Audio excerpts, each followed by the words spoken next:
Yang pertama yaitu pembelajaran partisipatif adalah sebuah model pembelajaran yang melibatkan seluruh peserta didik agar berperan aktif dalam tahap perencanaan, pelaksanaan, dan evaluasi.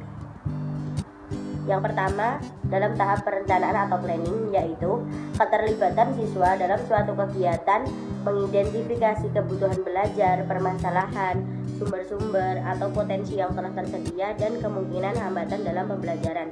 Dalam ranah inklusi, artinya pada tahap ini, guru harus mampu melibatkan seluruh peserta didik dalam kegiatan pembelajaran di sekolah tanpa membeda-bedakan. Contohnya, perekrutan siswa dan need assessment, siswa berkebutuhan khusus, serta penyusunan RPP inklusi oleh guru.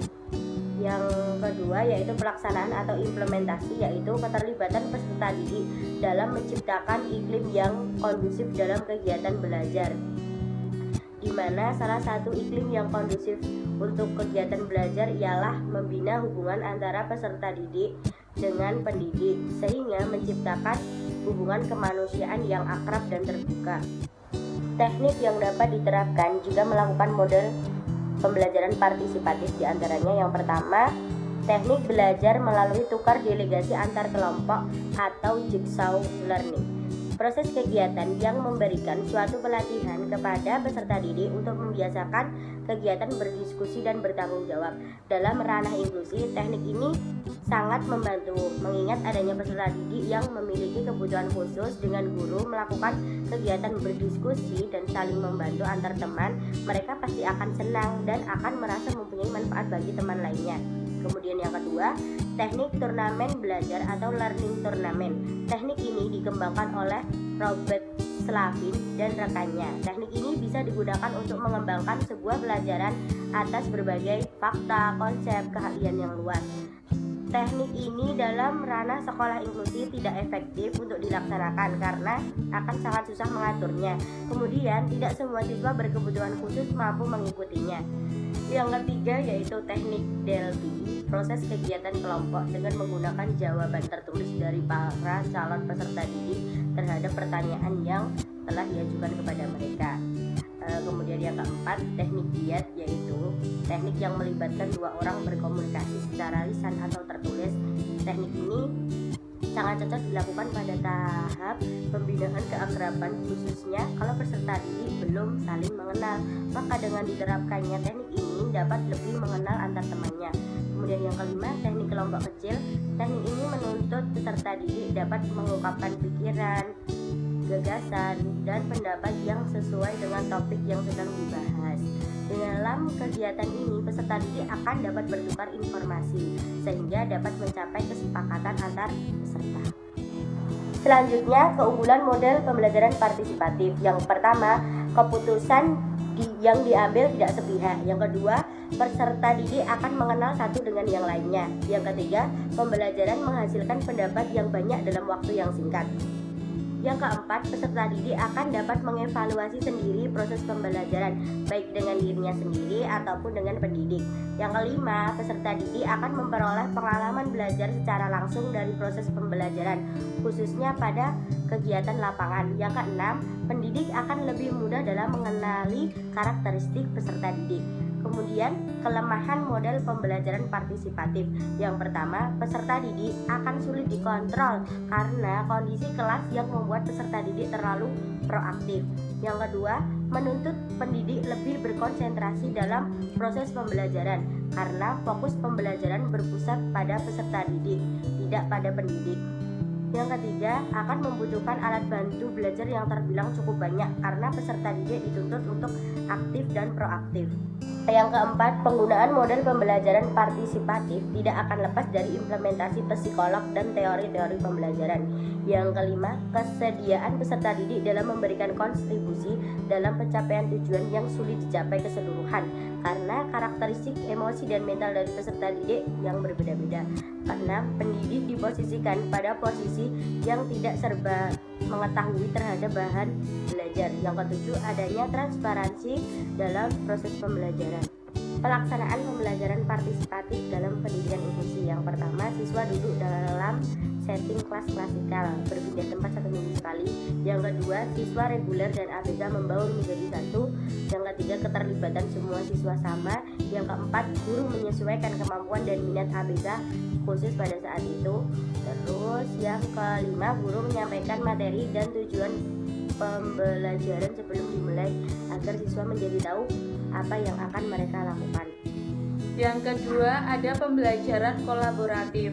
Pembelajaran kolaboratif adalah proses pembelajaran di mana guru umum dan guru pembimbing khusus menciptakan pembelajaran yang terkoordinasi untuk melakukan sebuah kegiatan terhadap kelompok siswa termasuk juga ABK. Macam-macam pembelajaran kolaboratif yang pernah dikembangkan oleh para ahli, tetapi hanya sekitar 10 yang mendapatkan perhatian yang luas, yaitu yang pertama, learning together. Metode ini sekelompok kelas beranggotakan siswa yang beragam kemampuannya. Setiap kelompok melakukan kerjasama untuk menyelesaikan tugas dari guru. Satu kelompok hanya menerima satu set lembar tugas, dan penilaian didasarkan pada hasil kelompok. Yang kedua, ada team games turnamen. Setelah berkelompok dengan sendiri, para anggota akan berlomba dengan anggota kelompok lain sesuai dengan tingkat kemampuan yang dimiliki. Penilaian didasarkan pada poin yang diperoleh. Yang ketiga, ada group investigation atau GI. Seluruh anggota kelompok dituntut dalam perencanaan suatu penelitian dan perencanaan pemecahan masalah yang dihadapi. Setiap kelompok menentukan apa saja yang dikerjakan dan siapa saja yang melaksanakannya mengenai penyajiannya di depan forum kelas. Penilaian berdasarkan pada proses dan hasil kerja kelompok. Yang keempat, ada akademik konstruktif kontroversi atau AC. Seluruh anggota kelompok dituntut kemampuannya berada dalam situasi konflik intelektual yang dikembangkan berdasarkan hasil belajar kelompok, mengutamakan pencapaian dan pengembangan kualitas dalam pemecahan masalah, berpikir kritis, dan mempertimbangkan hubungan antar tim pribadi, kesehatan psikis, dan keselarasan. Penilaian berdasarkan pada kemampuan setiap anggota atau kelompok mempertahankan posisi yang dipilihnya. Yang kelima, ada jigsaw prosedur. Anggota kelompok diberi tugas yang berbeda-beda tentang suatu pokok bahasan. Setiap anggota bisa memahami keseluruhan pokok yang dibahas. Tes yang diberikan dengan materi. Penilaian berdasarkan rata-rata skor teks kelompok. Yang keenam, ada student team achievement. Peserta didik dalam satu kelas dibagi menjadi beberapa kelompok kecil. Anggota-anggotanya saling belajar dan membelajarkan sesama. Fokusnya keberhasilan seseorang akan berpengaruh terhadap keberhasilan kelompok, dan keberhasilan kelompok berpengaruh terhadap keberhasilan individu. Penilaian berdasarkan kepada pencapaian hasil belajar individu dan kelompok. Keunggulan dari pembelajaran kolaboratif. Yang pertama, siswa bermusyawarah. Yang kedua, siswa menghargai pendapat orang lain. Yang ketiga, mengembangkan cara berpikir kritis dan rasional. Yang keempat, memupuk rasa kerjasama. Kelima, adanya persaingan yang sehat. Kekurangan dari pembelajaran kolaboratif. Yang pertama, pendapat dan pertanyaan siswa bisa menyimpang dari pokok persoalan. Yang kedua, butuh waktu yang banyak. Ketiga, adanya sifat pribadi yang ingin menonjol dan lemah serta tergantung pada orang lain. Keempat, kesimpulan sukar dicapai. Pelaksanaan pembelajaran partisipatif dan kolaboratif dalam pendidikan inklusif. Pelaksanaan pembelajaran partisipatif dalam pendidikan inklusi. Yang pertama, siswa duduk dengan setting klasikal kelas, berpindah tempat 1 minggu sekali. Kedua, siswa reguler dan ABK membaur menjadi satu dengan pembelajaran diskusi kelompok. Ketiga, keterlibatan semua siswa sama. Keempat, guru menyesuaikan kemampuan dan minat ABK khusus saat itu. Kelima, guru menyampaikan materi dan tujuan pembelajaran sebelum dimulai agar siswa menjadi tahu apa yang akan mereka lakukan. Keenam, siswa memberikan respon dan pertanyaan ingin tahu tentang materi dan tujuan saat itu. Ketujuh, guru berdiskusi dengan siswa dan melakukan tanya jawab dengan siswa yang terlihat pasif untuk memotivasi. Pelaksanaan pembelajaran kolaboratif dalam pendidikan inklusi.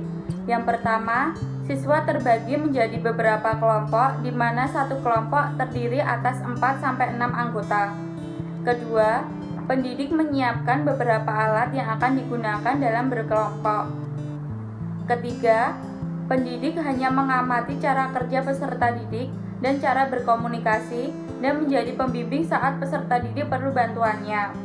Keempat, anggota mendukung dan bersandar pada satu sama lain dalam proses kelompok untuk mencapai tujuan yang telah ditentukan.